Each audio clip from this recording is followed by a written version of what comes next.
Hi, my name is Q and I was born in Thailand and educated in the UK. I'm 71 years old and I began to practice Taiji in my late teens. I can say that the Taiji has kept me well in my lifetime, not just in the body but in all the other levels. And I've seen the same thing, the same benefits for all the people I've taught in the 45 years that I've been teaching. And I think this is down to the fact that the Taiji is not just a sport, it's not just an exercise, that keeps you fit and well in the body, but it works on all the other levels. And that's why I'd call it a holistic discipline that touches body, heart, mind, and spirit. I'm convinced that in these times that we live in, which are so frantic and fast and dispersed and full of anxiety, the Taiji really has such a precious gift to offer. So anyway, I hope you enjoy the sessions that I want to share with you. So here goes. Taiji Chuan is a practice that incorporates three aspects. It is a martial art, a way of healing, and a spiritual training. As a martial art, denoted by the Chuan, it is described as an internal discipline.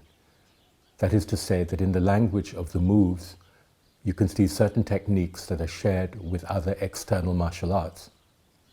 But essentially, in Taiji, the training emphasizes the internal aspects, such as maintaining a calm center, learning how to yield, developing the intuitive awareness that enables you to sense what is coming, focusing and directing your power.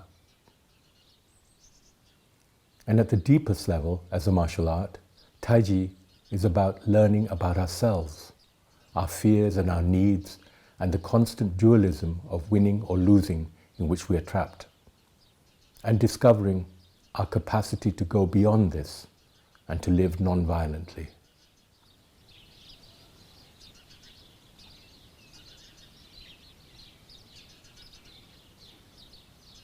As a way of healing, Taiji follows the principles that are at the root of traditional Chinese medicine. According to this ancient approach, good health is composed of various factors. It is seen as the even, balanced flow of the vital force, called qi in Chinese, along the so-called meridians that course through our organism. The moves of the Taiji help us to promote this through the constant interchange between the yang, the linear and outgoing, and the yin, the circular and receptive.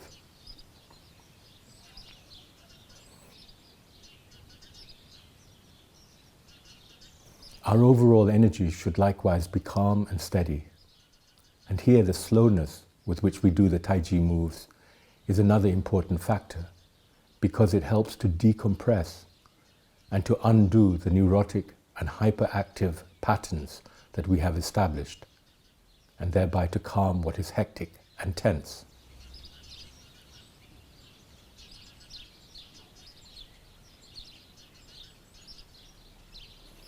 At the same time, the gentleness restores and strengthens the coherent interconnection between the three levels of body, heart, and mind, which is also key to our health. Also, another important factor in our well-being is to maintain the harmony of the 5 elements, which are the vibrational qualities of the energies that interact constantly within our organism and that reflect our mental and emotional state. The movements of the Taiji form incorporate these 5 elements of wood, fire, earth, air, and water.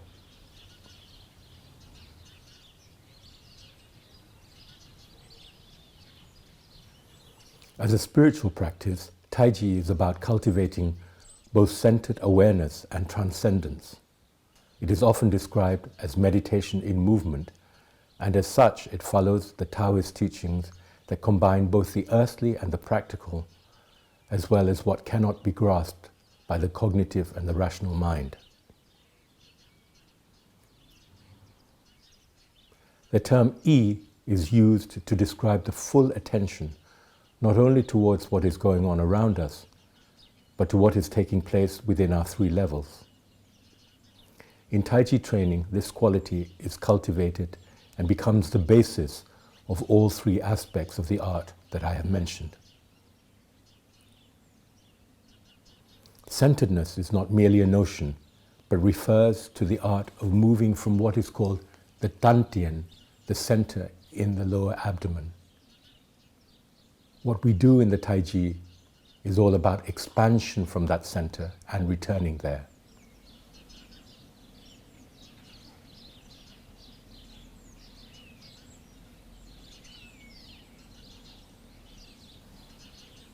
Through this practice, we learn to be still in movement, to pause and return to silence, and eventually to act without tension and anxiety.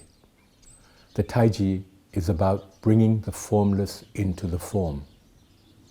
Again, this is not about an abstract philosophical concept, but a living experience that comes as our practice deepens.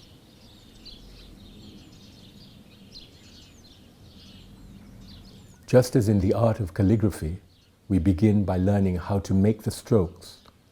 Eventually, when we come to execute a piece of calligraphy, we learn that the work that emerges does not only consist of those strokes made by our brush, but the space that surrounds and penetrates them. So too, when we do the Taiji, it is not just the movements that we perform, but the spaces in which the movements rise and fall that come alive. With constant practice, the sense of the formless becomes a palpable experience.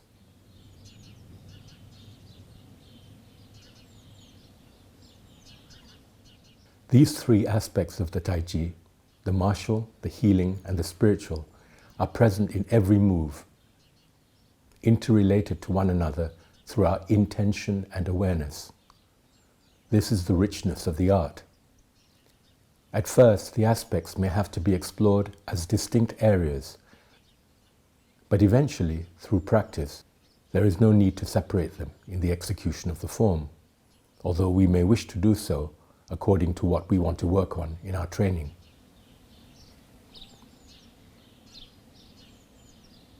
What helps us in learning and appreciating the Taiji is to be familiar with the basic principles that are embedded in the practice.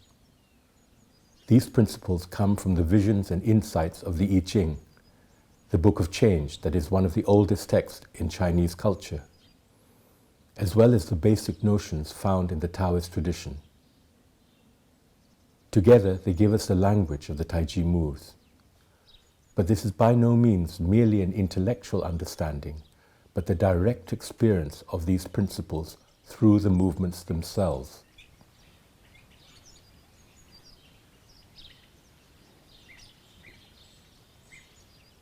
We can say that the moves and the sequences of the Taiji are imbued with symbolic and mythic meaning.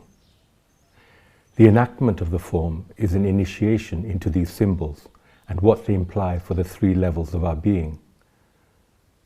Our awareness and sensibilities, our experience of our physical body, as well as the emotional and spiritual levels, are constantly shaped and transformed by the discipline. In this way, through regular practice, we can learn how to live in harmony with ourselves, with others, and with the natural world of which we are a part.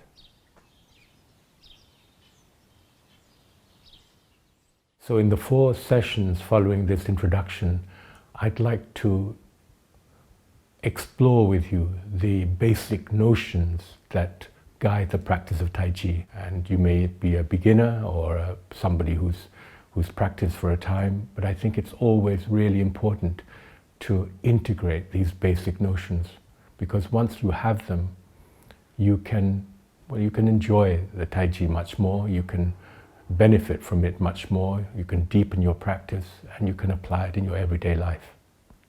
Thank you.